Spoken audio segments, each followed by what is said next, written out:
Did you know that the famed P.T. Barnum, renowned for his spectacular circus, wasn't a normal self-made man, but a man who exploited his oddities and animals?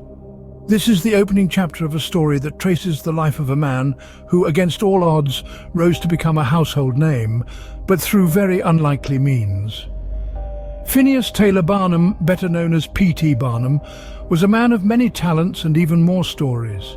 But his journey started far from the grandeur of the circus tent. He was not born with a silver spoon, nor with a ticket to fame. His birth certificate read the name of a son of an innkeeper and tailor in the small town of Bethel, Connecticut. Barnum's story is one of grit, determination, and an unyielding belief in the extraordinary. So as we delve into the life of P.T. Barnum, brace yourself for a tale that is as fascinating as it is unexpected. Born in 1810, Phineas Taylor Barnum grew up in Bethel, Connecticut, a world far detached from the glitz and glamour of the circus ring. This was a time when America was still forging its identity, and young Phineas was no exception. Raised in a humble family, Barnum was the second of 10 children. His father, a tailor and innkeeper, struggled to keep food on the table. From an early age, Barnum was exposed to the harsh realities of life. There was no silver spoon, no golden ticket, just the bitter taste of hardship. However, Barnum wasn't one to be easily disheartened. He saw not only the struggles, but also the opportunities. He began his entrepreneurial journey at the tender age of 12, selling snacks and cherry rum to soldiers. His knack for business was evident, but it was his fascination with the extraordinary that set him apart. Barnum's early ventures ranged from running a general store to a lottery scheme, and even a newspaper. He was never one to shy away from controversy, often using sensationalism to draw attention to his endeavors. He understood the power of spectacle, and he knew how to use it to his advantage. These early experiences, the struggles and triumphs, shaped the man Barnum would become.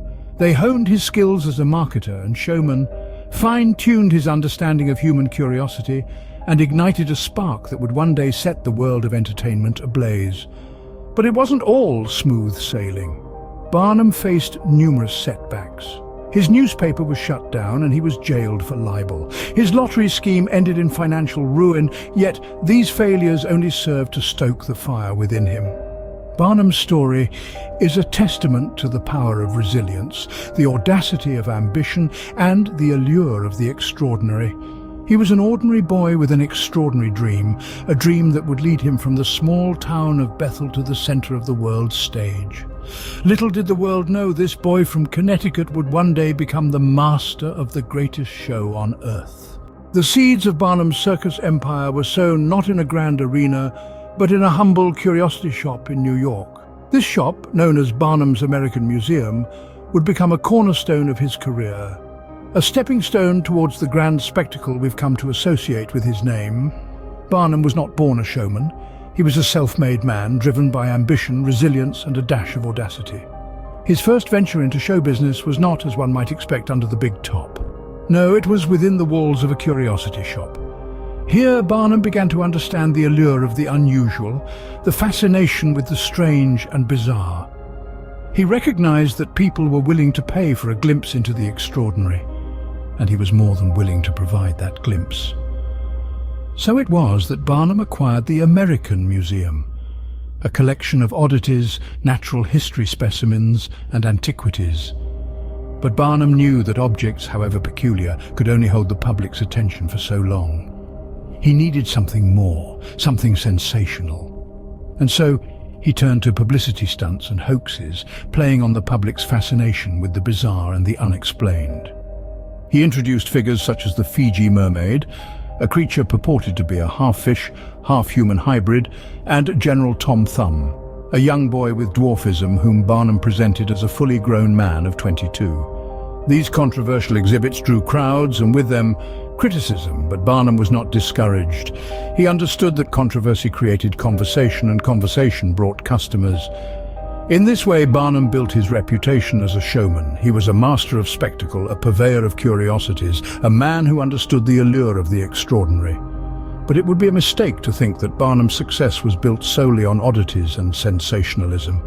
Barnum had a keen eye for spectacle, but the road to his circus empire was paved with more than just oddities and curiosities. His rise was a tale of ambition, resilience and audacity, a tale of a man who dared to dream big, and in doing so forever changed the face of entertainment. Behind the dazzling lights and awe-inspiring performances, there was a darker side to Barnum's circus. While the world revelled in the spectacle, behind the scenes, P.T. Barnum was engaging in practices that would raise more than a few eyebrows today. Our story takes a grim turn as we delve into Barnum's exploitation of the curiosities, individuals whose unique physical attributes or conditions were used as a means to attract and entertain the public. One of the most infamous examples is the story of Joyce Heth. Heth, an elderly African-American woman, was marketed by Barnum as the 161-year-old former nurse of George Washington. Despite her frail health, Heth was made to perform countless shows and was even subjected to a public autopsy after her death to prove her supposed age. Then there was the case of the Fiji mermaid.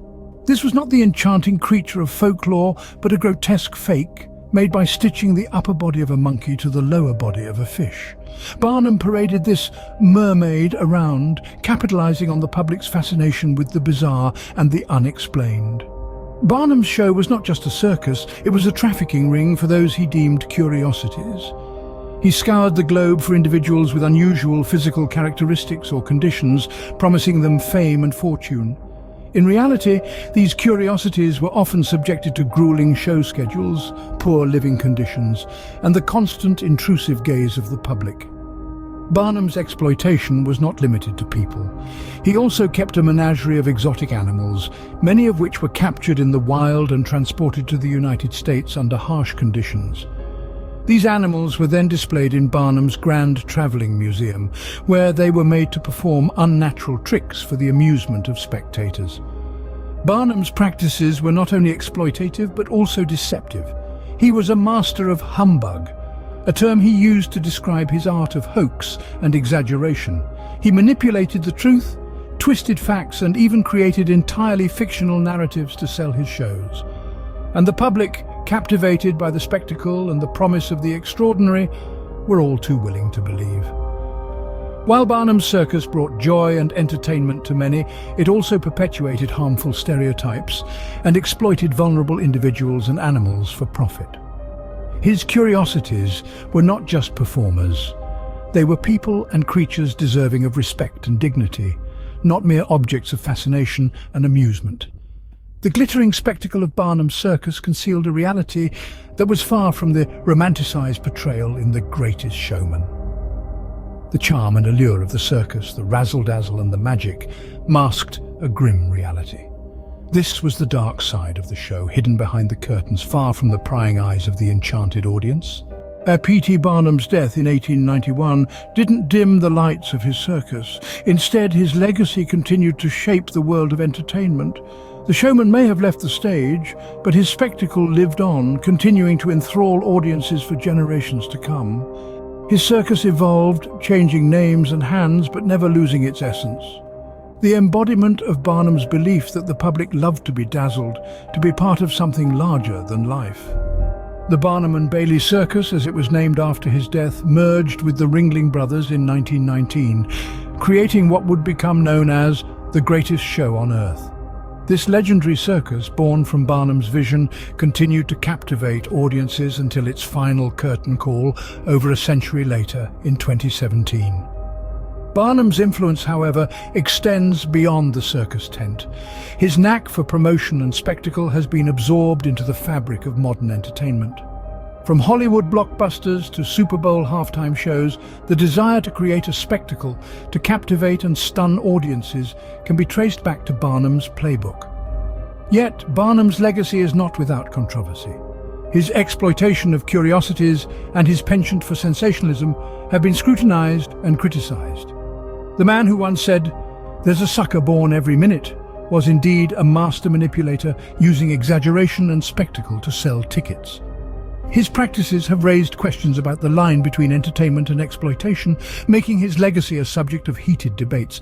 But the world of entertainment as we know it today owes much to Barnum. He understood the power of spectacle, the allure of the extraordinary, and the thrill of the impossible. He knew how to sell a dream, a fantasy, a moment of escape from the mundane.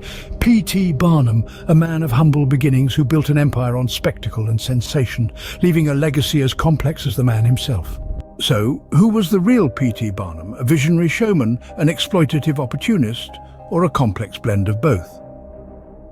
This question brings us to the heart of our exploration.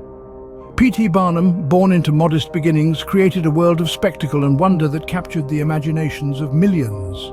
His charisma and knack for showmanship propelled him to great heights, turning a simple man into an icon of the entertainment industry. Yet, beneath the shimmering veneer of the circus, there was another side to Barnum.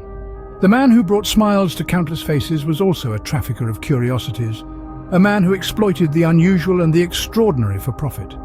He turned the different and the unique into objects of spectacle, often with little regard for their welfare or dignity. But isn't it too simplistic to label Barnum as merely a villain or a hero? After all, he was a man of his time, operating within a society that accepted, even celebrated such practices. He was a product of a world that was fascinated by the strange and the exotic, a world that was just beginning to grapple with the concept of human rights and dignity. Barnum was undoubtedly a master manipulator, a man who knew how to spin a tale and captivate an audience. Yet, he was also a visionary who saw the potential in the unusual, the extraordinary, and the unique. He was a man who understood the power of spectacle and harnessed it to create an empire. But let's not forget the individuals who were the real stars of his show. The curiosities who, despite their exploitation, managed to leave their own indelible mark on the world.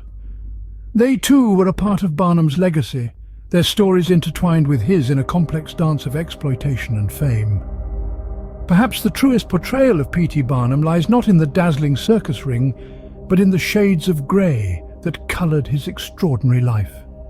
In the end, Barnum remains a figure of fascination, a man whose life was as complex and as colourful as the world he created.